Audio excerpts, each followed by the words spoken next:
بسم اللہ الرحمن الرحیم۔ شروع اللہ کے نام سے جو بڑا مہربان اور نہایت رحم کرنے والا ہے۔ شعبان کی ہر رات کو یہ لفظ 3 بار پڑھ کر سو جائیں۔ آدھی رات فرشتہ گھر آ کر ہاتھ میں دولت دے گا۔ یقین کرنا مشکل ہے، آزما کر دیکھ لو پھر پتہ چلے گا۔ محترم ناظرین، ماہ شعبان المعظم کے حوالے سے آج آپ کی خدمت میں ایک ایسا وظیفہ لے کر آیا ہوں جو بہت مختصر اور چھوٹا سا عمل ہے، لیکن اس کو ماہ شعبان المعظم کی ہر رات پڑھنے سے اللہ تعالیٰ کے فرشتے رات میں اس پڑھنے والے کے گھر میں نازل ہوتے ہیں اور اس کو دولت سے مالا مال کر دیتے ہیں۔ یہ ایسا نایاب وظیفہ ہے کہ جس پر یقین کرنا مشکل ہے، لیکن اس وظیفے کو پڑھنے والے کا ہر کام پورا ہو جائے گا۔ جس کام میں بھی اس کو پریشانی لگی ہو، انشاءاللہ وہ پریشانی دور ہو جائے گی، کیونکہ میرے جو بہن بھائی دوست ہیں جن کا کوئی نہ کوئی نقصان ہوتا رہتا ہے، کوئی بھی کام شروع کرتے ہیں ان میں رکاوٹیں آ جاتی ہیں، کوئی بھی کام پورا نہیں ہوتا، بہت سے مسئلے مسائل بننا شروع ہو جاتے ہیں۔ آج میں ان کے لیے ایک ایسی چھوٹی سی تسبیح لے کر حاضر ہوا ہوں کہ اس کو پڑھنے سے آپ کے چند سیکنڈ، یہ چند منٹ لگنے ہیں، لیکن اس کا اثر بہت زیادہ ہے۔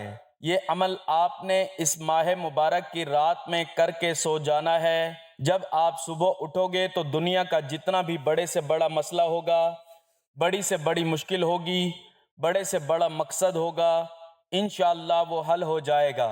یہ 3 منٹ کا مختصر سا عمل ہر کام میں آپ کو کامیابی دلائے گا اور راستے میں آنے والی ہر تکلیف کو، ہر رکاوٹ کو دور کر دے گا۔ اگر آپ کوئی بھی نیا کام شروع کرنے جا رہے ہیں، آپ یہ سوچ کر پریشان نہ ہوں کہ پتہ نہیں میرا یہ کام چلے گا کہ نہیں چلے گا، بلکہ اپنا کام اللہ کے سپرد کر دیا کریں، اللہ کی ذات کے حوالے کر دیا کریں، کیونکہ بھائیوں اور بہنوں، انسان کی زندگی یہ نہیں کہ وہ زندگی بھر رو رو کر اللہ سے اپنی خواہشات طلب کرتا رہے اور خواہشات پوری نہ ہوں، اور خواہشات پوری نہ ہونے کی صورت میں اللہ سے مایوس ہو کر گمراہی اختیار کر لے، بلکہ انسان کی زندگی تو یہ ہے کہ وہ ان تمام خواہشات کو اللہ کی رضا کے حوالے کر دے اور پرسکون ہو کر اطمینان کے ساتھ ایک اللہ کی خواہش میں زندگی گزار دے۔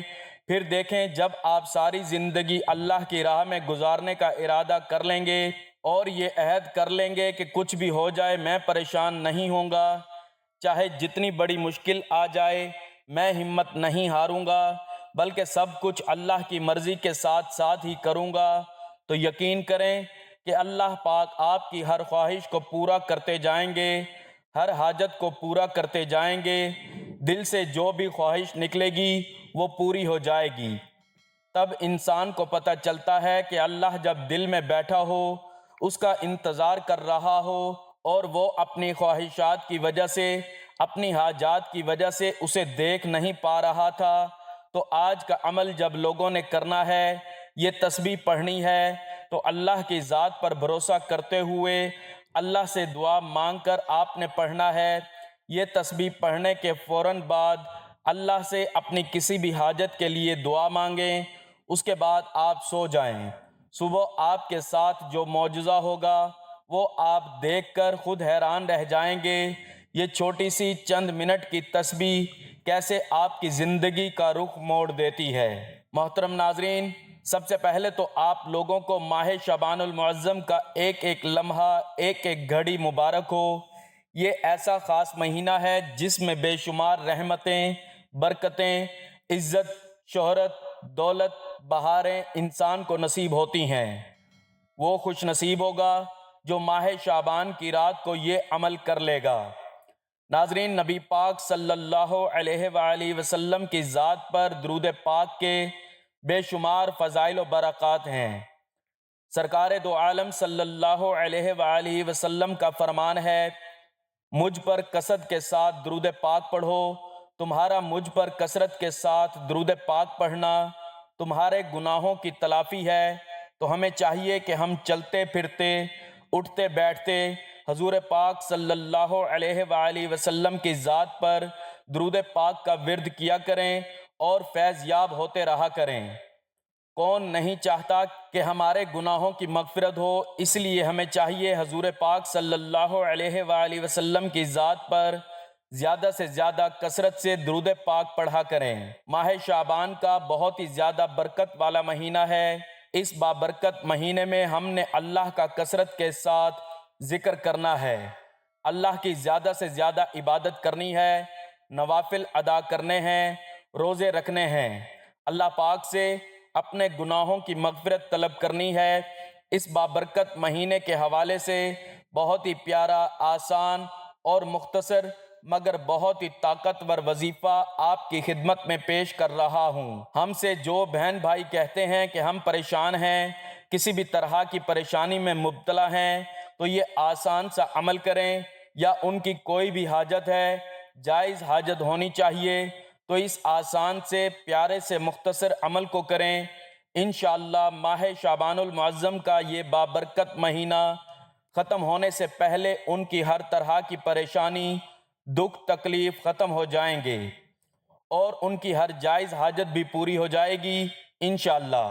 ناظرین، یقین کامل کے ساتھ اور اللہ کی رحمت سے با امید ہو کر جب آپ یہ عمل کریں گے، جو بھی مسلمان بہن بھائی پریشان حال ہیں وہ یہ عمل کریں تو انشاءاللہ ہر طرح کی مشکلات سے چھٹکارا حاصل کریں گے، ہر طرح کی پریشانی کو اللہ ضرور دور فرمائے گا۔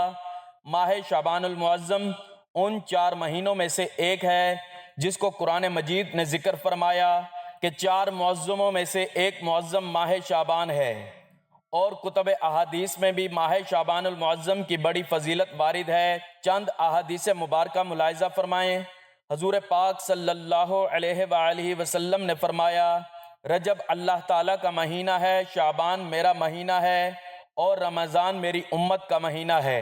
حضور پاک صلی اللہ علیہ وآلہ وسلم نے ارشاد فرمایا، بے شک شعبان عظمت والا مہینہ ہے، اس میں نیکیوں کا ثواب دگنا ہوتا ہے۔ جو ماہ شعبان کا روزہ رکھے گویا اس نے سال بھر کے روزے رکھے۔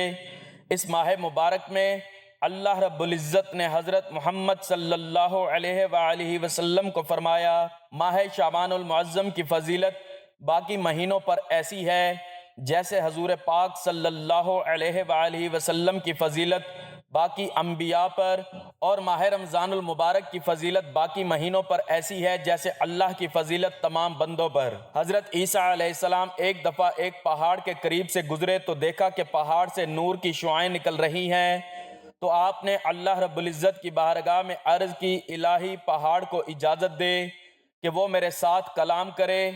آپ کا اتنا عرض کرنا تھا۔ پہاڑ نے عرض کی، آپ کیا چاہتے ہیں؟ تو آپ نے پوچھا، یہ تیری چمک دمک کیسی ہے؟ پہاڑ نے عرض کی، میرے اندر ایک مرد خدا ہے جس کی برکت سے یہ ساری چمک دمک نظر آ رہی ہے۔ پھر آپ نے بارگاہ رب العزت میں عرض کی، یا مولا اس مرد خدا کو میرے سامنے حاضر فرما۔ اسی وقت پہاڑ پھٹ گیا اور اس میں سے ایک حسین و جمیل بزرگ ظاہر ہوئے۔ اس بزرگ نے کہا، میں حضرت سیدنا موسیٰ علیہ السلام کی قوم سے ہوں، میں نے اللہ رب العزت سے یہ دعا مانگی تھی، میری عمر اتنی دراز ہو کہ حضور صلی اللہ علیہ وآلہ وسلم کا عہد مبارک میں ان کی امت میں داخل ہوں، تو اس وقت 600 سال سے میں اس پہاڑ میں مصروف عبادت ہوں۔ حضرت سیدنا عیسیٰ علیہ السلام نے عرض کی، یا الہی، کیا روئے زمین پر تیرے نزدیک اس شخص سے بڑھ کر کوئی بزرگ ہے؟ تو اللہ رب العزت نے فرمایا، اے عیسیٰ، امت محمدیہ کا جو شخص شعبان کے مہینے میں ایک دن کا روزہ رکھے گا، میرے نزدیک اس شخص سے بھی زیادہ بزرگ ہوگا۔ حدیث شریف کے مطابق ماہ شعبان کا مہینہ ہے، یہی وجہ ہے کہ اللہ تعالیٰ نے اپنے محبوب سید المرسلین صلی اللہ علیہ وآلہ وسلم کو اپنے حسن الوہیت اور ربوبیت کی جلوہ گاہوں میں ماہ شعبان سے پہلے ماہ رجب میں بلوایا اور اپنے دیدار سے مشرف فرمایا۔ تو ناظرین، یہ وہ تسبیح ہے جو شعبان المعظم کی مبارک راتوں میں جتنی بار پڑھو اتنی دولت کروڑوں فوراً ہاتھوں میں آ جاتے ہیں۔ میں اسے پڑھتا ہوں، فوراً دولت ہاتھ میں آ جاتی ہے۔ آج جس تسبیح کے بارے میں آپ کو بتانے جا رہا ہوں، یہ تسبیح آپ جتنی بار پڑھو گے اللہ رب العزت آپ کو اتنی زیادہ دولت عطا فرمائے گا۔ جیسے جیسے آپ تسبیح کے دانوں کو پڑھتے جاؤ گے ویسے ویسے انشاءاللہ آپ کے لیے آسانیاں پیدا ہونا شروع ہو جائیں گی۔ ساتھ ساتھ آپ کا رزق بڑھنا شروع ہو جائے گا اور اس کے ساتھ آپ کی دولت میں اضافہ ہونا شروع ہو جائے گا، کیونکہ آج کی تسبیح بہت ہی زیادہ خاص ہے، بہت ہی زیادہ مجرب ہے۔ یہ کلمات اس کے بارے میں اگر میں بتاؤں تو یہ بھی سیدھا اولیاء کرام سے بزرگان دین تک پہنچی، اور بزرگان دین نے اسے بہت آزمایا۔ جب کوئی پریشان شخص بزرگان دین کے پاس جاتا تو اسے بزرگان دین ہمیشہ یہی تسبیح پڑھنے کا کہتے، اور اس کی فوراً رزق کی تمام پریشانیاں، مسائل اور ان کی زندگی میں جو بھی محرومیاں، تنگ دستیاں آتی تھیں وہ اللہ کے فضل و کرم سے اور اس تسبیح کی بدولت سے حل ہو جاتی۔ لہٰذا اس تسبیح کو ناظرین کرام، میری بہت ساری بہنیں اور میرے بھائی جو کہتے ہیں کہ ہمیں کوئی آسان سا عمل بتایا جائے جس سے فوراً ہمارا کام ہو جائے، ہمیں اس کے نتائج ملنا شروع ہو جائیں، ہمارے رزق، مال و دولت میں اضافہ ہو جائے۔ محترم ناظرین کرام، آج جو تسبیح آپ کو بتانے جا رہا ہوں، اس تسبیح کو آپ نے ماہ شعبان میں پڑھنا ہے۔ ماہ شعبان کا یہ خاص عمل ہے۔ اس تسبیح کو پڑھنے سے آپ کے تمام مسائل حل ہو جائیں گے۔ یہاں پر میں آپ کو ایک خاص بات بتانا چاہتا ہوں۔ اگر آپ نے یہ وظیفہ مکمل کر لیا، اس کے بعد آپ کے مالی حالات درست ہونے شروع ہو جائیں گے۔ پھر اچانک اللہ تعالیٰ سے آپ کی کوئی دوبارہ فرمائش آ گئی اور آپ کے مالی حالات اگر دوبارہ خراب ہو گئے تو آپ فوراً اس تسبیح کو دائیں ہاتھ میں پکڑ کر پڑھنا شروع ہو جائیں۔ مجھے یقین ہے کہ اس وقت اللہ رب العزت آپ کو اس مالی پریشانی سے نکال دیں گے، اور انشاءاللہ آپ کے گھر میں خوشیاں ہوں گی۔ انتہائی کشیدہ حالات ہوں، آپ کو کچھ بھی سمجھ نہ آ رہا ہو تو آپ اپنے اس بھائی کی یہ بتائی ہوئی تسبیح پڑھ لیں۔ انشاءاللہ اللہ رب العزت اپنے غیبی خزانے سے آپ کی مدد فرمائے گا۔ یہ وظیفہ کرنے سے پہلے آپ دو باتوں کا خیال رکھیں۔ پہلی بات یہ کہ آپ نے 5 وقت کی نماز ادا کرنی ہے، چاہے کچھ بھی ہو جائے آپ نے 5 وقت کی نماز لازمی پڑھنی ہے۔ اور دوسرا یہ کہ آپ نے ہر بات میں اللہ پر توکل کرنا ہے، اللہ پر بھروسہ رکھنا ہے۔ پھر جب آپ پختہ ارادہ کر لیں تو اللہ پر بھروسہ کیا کریں، بے شک اللہ توکل کرنے والوں سے محبت کرتا ہے۔ اللہ رب العزت کا ارشاد ہے کہ انسان کسی بات پر جیسا گمان رکھتا ہے میں اس کے ساتھ ویسا ہی معاملہ کرتا ہوں۔ بس اے محبوب، آپ ان سے رخ انور پھیر لیجئے اور اللہ پر بھروسہ رکھیے، اور اللہ کافی ہے۔ جو اللہ پر توکل کرتا ہے تو اللہ اس کے جملہ امور کا کفیل ہو جاتا ہے۔ بے شک اللہ بہت غالب، بڑی حکمت والا ہے، اور اللہ کے دامن کو مضبوطی سے تھامے رکھو، وہی تمہارا مددگار کار ساز ہے۔ بس وہ کتنا اچھا کار ساز ہے اور کتنا اچھا مددگار ہے۔ لہٰذا آپ اچھا سوچیں، آپ یہ سوچیں کہ اللہ پاک آپ کو رزق دے گا تو آپ خود محسوس کریں گے کہ اللہ پاک آپ کو بہترین رزق دے رہا ہے۔ اگر آج آپ ہمارے بتائے ہوئے طریقہ کار کے مطابق یہ تسبیح پڑھنا شروع ہو جاتے ہیں تو آپ خود محسوس کریں گے کہ آپ کے ہاتھ میں تسبیح نہیں بلکہ کوئی اعلیٰ دین کا چراغ آیا ہے۔ اسے آپ نے جو ہی رگڑا اس سے دولت آنا شروع ہو گئی۔ تو ناظرین، درود پاک پڑھ کر کی جانے والی دعائیں کبھی رد نہیں ہوتی۔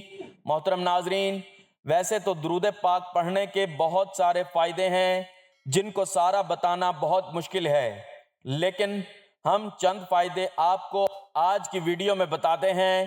اللہ تعالیٰ قرآن پاک میں مسلمانوں کو محمد صلی اللہ علیہ وآلہ وسلم پر درود و سلام بھیجنے کا حکم دیتے ہیں۔ بے شک اللہ اور اس کے فرشتے حضور صلی اللہ علیہ وآلہ وسلم پر درود بھیجتے ہیں۔ نبی کریم صلی اللہ علیہ وآلہ وسلم پر اے ایمان والو، تم بھی ان پر درود بھیجو اور سلام بھیجو۔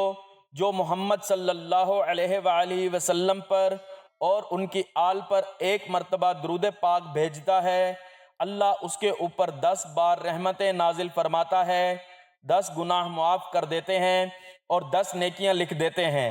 درود پاک پڑھنے سے برا وقت ختم ہو جاتا ہے، درود پاک پڑھنے سے بھلے کام اور باتیں یاد آ جاتی ہیں، درود پڑھنے والے کا قرض جلدی ادا ہو جاتا ہے، درود پڑھنے والا نبی کریم صلی اللہ علیہ وآلہ وسلم کا پسندیدہ بن جاتا ہے۔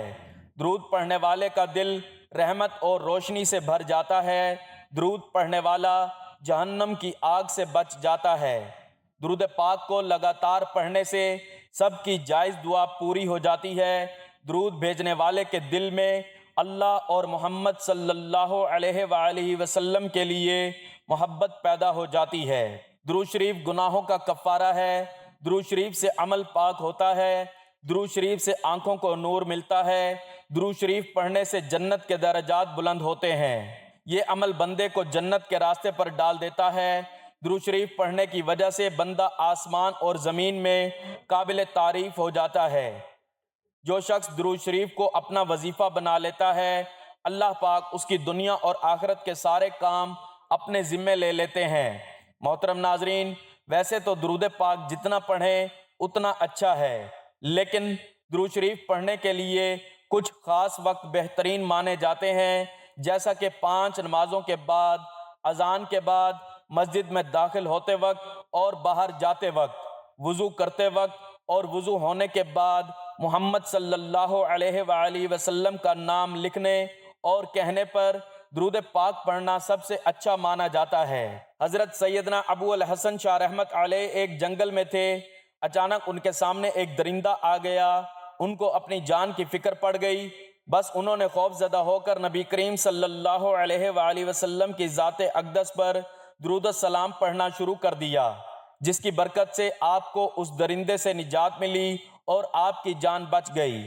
اللہ پاک نے قرآن کریم میں اپنے بندوں کو مختلف مقامات پر مختلف کاموں کے احکامات ارشاد فرمائے، مگر کسی مقام پر یہ نہیں فرمایا کہ ہم اور ہمارے فرشتے بھی یہ کام کرتے ہیں، تم بھی کرو۔ البتہ رسول کریم صلی اللہ علیہ وآلہ وسلم پر درود بھیجنا ایک ایسا مبارک عمل ہے جس کے بارے میں اللہ پاک نے ارشاد فرمایا، بے شک اللہ اور اس کے فرشتے رسول صلی اللہ علیہ وآلہ وسلم پر درود و سلام بھیجتے ہیں۔ اے ایمان والو، تم بھی ان پر خوب درود و سلام بھیجو۔ بھیجنے کا مطلب اللہ پاک کے درود بھیجنے سے مراد رحمت نازل فرمانا ہے، جبکہ فرشتوں اور ہمارے درود بھیجنے کا مطلب دعائے رحمت کرنا ہے۔ حضور صلی اللہ علیہ وآلہ وسلم کی مبارک ذات پر درود بھیجنا بہت بڑی سعادت ہے۔ ایک درود میں 3 فائدے ہیں: 10 رحمتیں، 10 گناہوں کی معافی اور 10 درجوں کی بلندی۔ درود پڑھنے والے کی دعا قبول ہوتی ہے۔ درود پاک پڑھنے والے خوش نصیب ہوتے ہیں، ان کے گناہوں کی مغفرت کر دی جاتی ہے، فکروں اور پریشانیوں سے نجات ملتی ہے۔ اس سے نبی پاک صلی اللہ علیہ وآلہ وسلم کی شفاعت واجب ہوتی ہے، اسے عرش کے سائے میں جگہ ملے گی۔ تو ناظرین، آپ نے اول و آخر درود پاک پڑھ کے ہی اس وظیفے کو کرنا ہے۔ اب وظیفے کا طریقہ کار بھی سن لیجئے کہ کون سی تسبیح کب، کہاں اور کیسے کتنی تعداد میں پڑھنی ہے۔ سب سے پہلے ایک بار آپ نے درود پاک پڑھنا ہے۔ یہ وظیفہ آپ ماہ شعبان المعظم کی کسی بھی رات کو کر سکتے ہیں۔ اگر آپ چاہیں تو رات بھی کر سکتے ہیں، تو رات کو نماز عشاء ادا کرنے کے بعد باوضو حالت میں مصلی پر بیٹھ کر، اگر چاہیں تو بعد میں باوضو حالت میں بستر پر لیٹ کر بھی اس عمل کو کیا جا سکتا ہے۔ تو جیسے میں نے بتایا کہ سب سے پہلے آپ نے درود پاک پڑھنا ہے۔ ایک بار ثواب کی نیت سے میرے ساتھ بھی درود پاک پڑھ لیں۔ اللہم صلی علی محمد وعلی آل محمد کما صلیت علی ابراہیم وعلی آل ابراہیم انک حمید مجید۔ اللہم بارک علی محمد وعلی آل محمد کما بارکت علی ابراہیم وعلی آل ابراہیم انک حمید مجید۔ ناظرین، جس تسبیح کے بارے میں آپ کو بتانے جا رہا ہوں وہ بڑی توجہ کے ساتھ سن لیں۔ اس تسبیح میں کیا پڑھنا ہے؟ تو رات کو جب آپ نماز عشاء ادا کر لیں تو باوضو مصلی پر بیٹھ جائیں، ورنہ رات کو جب آپ لوگ بستر پر لیٹ جائیں تو ایک چھوٹی سی تسبیح اپنے ہاتھ میں پکڑ لیں، اور اس تسبیح میں آپ لوگوں نے پڑھنا ہے بسم اللہ اللہم صلی علی محمد، اللہ کے نام کے ساتھ محمد صلی اللہ علیہ وآلہ وسلم پر رحمت نازل فرما۔ تسبیح جب آپ نے اپنے ہاتھ میں پکڑی ہوگی تو تسبیح کے ہر ایک دانے پر فرض کر لیں کہ تسبیح میں 30 دانے ہیں، یہ چھوٹی تسبیح ہے جس میں 20 دانے ہیں، یا بڑی تسبیح ہے جس میں 40-50 دانے ہیں، یا کوئی بھی ایک تسبیح۔ اگر آپ نے تسبیح کے ہر دانے پر آپ نے پڑھنا ہے بسم اللہ اللہم صلی علی محمد، بسم اللہ اللہم صلی علی محمد، بسم اللہ اللہم صلی علی محمد۔ تسبیح کے ہر دانے پر آپ لوگوں نے یہ عمل پڑھتے جانا ہے، اور جب تسبیح پوری ہو جائے اس کو چوم کر دونوں ہاتھ اٹھا کر اللہ پاک سے چھوٹی سی چھوٹی دعا مانگ لیں، اپنے کسی بھی مقصد کے لیے، کسی بھی حاجت کے لیے، کسی بھی مشکل کے لیے۔ بھائی اور بہن، یہ عمل صرف کرنے کی دیر ہوگی، جب اس کے بعد آپ لوگ سو جائیں گے، یہ تسبیح پڑھ کر اللہ سے دعا مانگ کر جب آپ سو جائیں گے تو صبح اس حالت میں اٹھیں گے کہ آپ کا ہر کام پورا ہو چکا ہوگا، ہر مقصد پورا ہو چکا ہوگا۔ جس پریشانی کی وجہ سے آپ رات کو اداس ہیں، آپ کو نیند نہیں آ رہی، صبح آپ کی وہ اداسی، وہ پریشانی، وہ تکلیف دور ہو جائے گی، اور جب آپ اپنا کام شروع کر دیں گے تو اس میں آپ کو کامیابی مل جائے گی۔ رات کو یہ تسبیح پڑھنے کے بعد اگلے دن آپ کا کوئی بھی کام ہوگا وہ پورا ہو جائے گا، کوئی بھی مقصد ہوگا پورا ہو جائے گا، جیسی بھی حاجت ہوگی وہ پوری ہو جائے گی۔ بس آپ نے پورے یقین کے ساتھ چند منٹ کی یہ تسبیح پڑھنی ہے، یہ رات کو پڑھ کر آپ لوگوں نے سو جانا ہے۔ میں امید کرتا ہوں آپ کی یہ چھوٹی تسبیح آپ لوگوں کو بے حد پسند آئی ہوگی۔ میں ان بھائیوں بہنوں سے کہنا چاہتا ہوں کہ خدا را پنجگانہ نماز کی پابندی کریں، ایسا ہرگز نہ کریں۔ اللہ اپنی مخلوق کے لیے رزق کی تقسیم کو یقینی بناتا ہے۔ اللہ رب العزت آپ کو بھی رزق عطا فرمائے گا، پس آپ اللہ کو یاد کر کے دیکھیں، یہ تسبیح پڑھ کے دیکھیں، کوشش کریں کہ پورا دن آپ باوضو حالت میں رہیں، آپ کے معاملات درست سمت کی جانب گامزن ہو جائیں گے۔ اور آپ سے ایک اور عرض کرنا چاہوں گا، آپ کے رزق کے مسائل صرف آپ کے مسائل نہیں، بلکہ ہمارے اس معاشرے میں اب یہ بات عام بن چکی ہے، یہ پریشانی صرف آپ ہی کی نہیں بلکہ ہر دوسرے بندے کے ساتھ یہی فکر لاحق ہو چکی ہے۔ ہر بندہ اسی سوچ کا شکار ہے کہ وہ اپنے گھر کے اخراجات کیسے پورے کرے۔ یہ مہنگائی کی وجہ سے ہوا، اس کا بہترین حل یہ ہے کہ اللہ کو یاد کیا جائے، اللہ سے مانگا جائے، تو آپ کے معاملات انشاءاللہ خود بخود ٹھیک ہو جائیں گے۔ اگر آپ کا ایک جوتے کا تسمہ بھی ٹوٹ جائے تو وہ بھی آپ اللہ سے مانگیں، آپ اپنی ہر پریشانی، ہر مصیبت، رنج و غم، جو بھی آپ کی زندگی میں مسائل آتے ہیں، اللہ پاک سے مشاورت کرنے والے بن جائیں، تو پھر دیکھیں آپ کے بیڑے کیسے پار ہوتے ہیں۔ پھر اللہ رب العزت آپ کو اپنے محبوب بندوں میں شامل کر لیتا ہے، اور آپ کی ساری تکالیف، الجھنیں، پریشانیاں حل فرما کر آپ کی زندگی میں خوشیاں پیدا کر دیتا ہے۔ ناظرین، ایک بات تسبیح کے بارے میں آپ کو بتانا چاہوں گا کہ آپ نے یہ تسبیح ماہ شعبان المعظم کی ہر رات لگاتار کر لیں۔ یقین کریں ماہ شعبان کے مہینے میں ہی انشاءاللہ آپ کے رزق کے تمام مسائل حل ہو جائیں گے۔ آپ نے نماز کی پابندی کرنی ہے، میری بہنوں نے بھی پابندی کرنی ہے، اور بھائیوں نے بھی پابندی کرنی ہے۔ انشاءاللہ آپ کے مسائل حل ہو جائیں گے۔ اور یہ نہیں کہ آپ نے نماز اس دن ادا کرنی ہے جب آپ یہ وظیفہ کریں، بالکل ایسا نہیں کرنا، بلکہ آپ کوشش کریں آپ پوری زندگی نماز کو قائم کریں۔ امید ہے میری یہ ویڈیو آپ کو بہت اچھی لگی ہوگی۔ اگر ویڈیو اچھی لگی ہو تو اسے لائک اور شیئر کر دیجئے تاکہ دوسروں کا بھی بھلا ہو جائے۔ دعا ہے کہ اللہ تعالی ہماری مشکلات اور پریشانیوں کو دور فرمائے۔ اللہ تعالی ہم سب کو دعا اور توبہ اور شکر کی توفیق عطا فرمائے، اور قبولیت، بخشش اور نعمت سے محروم نہ کرے۔ اللہ ہم سب کے لیے آسانیاں فرمائے، محبتیں اور خوشیاں تقسیم کرنے کی توفیق عطا فرمائے، آمین۔ اے رب مہربان، اپنے خزانہ غیب سے خصوصی امداد فرما، تجھ سے التجا کرتے ہیں کہ ہم پر رحم فرما، ہمیں ہر اس کام میں بچا جو تجھے ناراض کرے، اور ہمیں ہر اس کام کی توفیق دے جس سے تو راضی ہو، اور ہم سب کو، ہمارے عزیز رشتہ دار اور دنیا کو وبائی مرض سے محفوظ فرما، اور اپنی ناراضگی زمینی آسمانی عذاب سے بچا۔ اللہ ہمیں صحت دے اور اس کی قدر کرنے کی توفیق عطا فرما، آمین یا رب العالمین۔ ناظرین، اپنے رزق میں برکت، وسعت اور کشادگی کے لیے اللہ تعالیٰ کے 99 ناموں میں سے کوئی ایک نام لکھ کر کمنٹس میں ضرور شیئر کریں۔ اللہ تعالیٰ ہم سب کا حامی و ناصر ہو، آمین، جزاک اللہ۔